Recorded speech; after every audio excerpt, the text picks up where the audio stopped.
السلام عليكم، إن شاء الله تكونوا كامل لاباس. شوفوا اليوم جبت لكم كيكة المقلاة اللي تجي خفيفة بزاف، ما تشدش كامل اليد، خلطي كلش بالفوي وخليها طيب وزيد اقتصادية، ما فيهاش مقادير بزاف، بلا حليب، وتقدري ديريها بحبة بيض. أنا دوبليت المقادير باسكو كانت عندي المقلة تاعي شوية كبيرة. إذا عندك مقلة صغيرة تقدري ديريها بحبة بيض برك. وبعد ما نكملوا الكيكة تاعنا ونديروها طيب، رايحة نشارك معكم واحد الكادو اللي كان وصلني. ويلا نبداو في الوصفة تاعنا. واش راح نحتاجو زوج بيضات، هنا كما قلت لكم تقدروا تستخدموا نصف المقادير. نحتاجو كاس تاع سكر، انا هنا ما عمرتوش مليح باسكو ما نحبش هذيك الحلاوه الزايده. ودرت كيس تاع سكر فانيليا، تقدروا ديروا فاني بودر ولا ليكيد. وهنا درت غلطة، نورمالمون نخلطهم كامل مع بعض ومن بعد نزيد الزيت، هنا ما علباليش كيفاش سهيت وحطيت الزيت قبل ما نخلط البيض والسكر. ليسونسيال نتوما مديروش الغلطة تاعي، أنا على كل حال سلكت لها الحمد لله خرجت خفيفة عادي كيما موالفة. ونخدمو غير بالفوي باسكو ماناش راح نحتاجو باش نطلعو هداك البيض ولا نخلطو غير حاجة خفيفة. ومن بعد نزيد كاس تاع ما اللي يكون دافي، ما ديروهش زعما يكون بارد ولا سخون بزاف، ديروه دافي.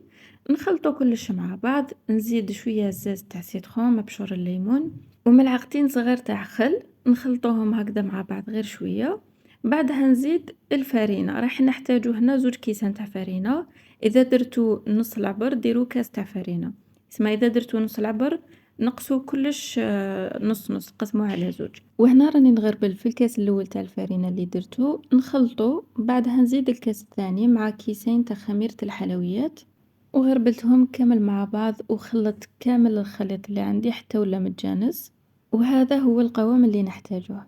وخلاص كملنا الخليط هذا كامل، نروح نجيبو المقلة اللي كنا وجدناها، دهناها بالزبدة، رشيناها بالفرينة ونفرغو فيها الخليط. هنا تقدروا تطيبوها في الفوغ ولا تقدروا تطيبوها على الغاز كيما تحبوا.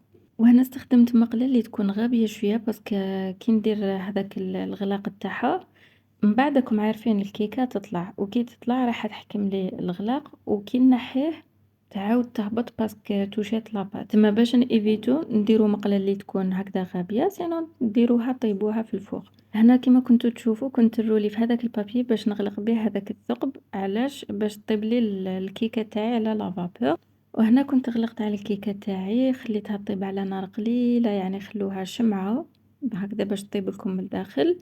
تقلبوها، عندكم خيارين، إما تقلبوها وتخلوها طيب من تحت، إما تحطوها كيما راهي في الفوغ طيب من الفوق. يعني عندكم زوج حلول. كيما أنا هكذا المقلة تاعي شوية غابية، يسما تجيني صعيبة باش نقلبها، نخافها تعاود تهبط لي ولا سي بوغ سا نعاود نديرها ديريكتومون في الفوغ كيما راهي.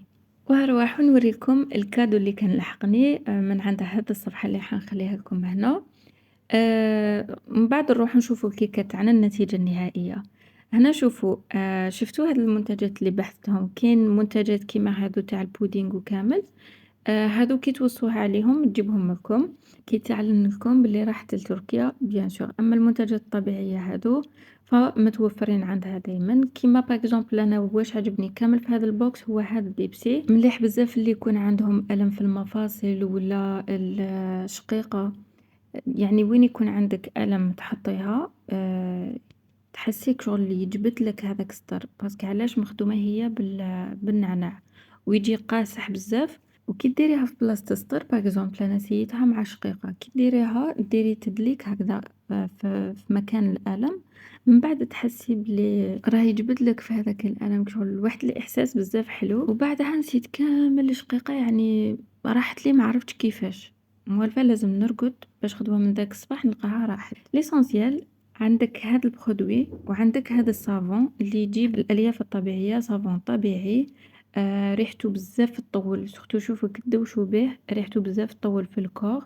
في الديبي يبان لكم بلي قاصح، انا واحده من الناس بان لي في الديبي قاصح كي شميت ريحته. كي تدوشي به ما تبقاش هذيك الريحه القاصحه، تبقى هكذا ريحه خفيفه حلوه في الكور وتطول طول بزاف ريحته. ولاباج تاعها نخليها لكم في صندوق الوصف، هكذا اللي تحب تشوف المنتجات اللي عندها ولا تلقاها. هنا كانت وجدت الكيكة تاعي طابت، درت لها المعجون تاع المشماش ودرت لها هكذا رشة خفيفة تاع كاوكاو، التزيين طبعًا اختياري، أنا درت غير هكذا حاجة خفيفة، وإحنا وجدنا كيكة بزاف بنينة اقتصادية خفيفة وتوجديها بالخف.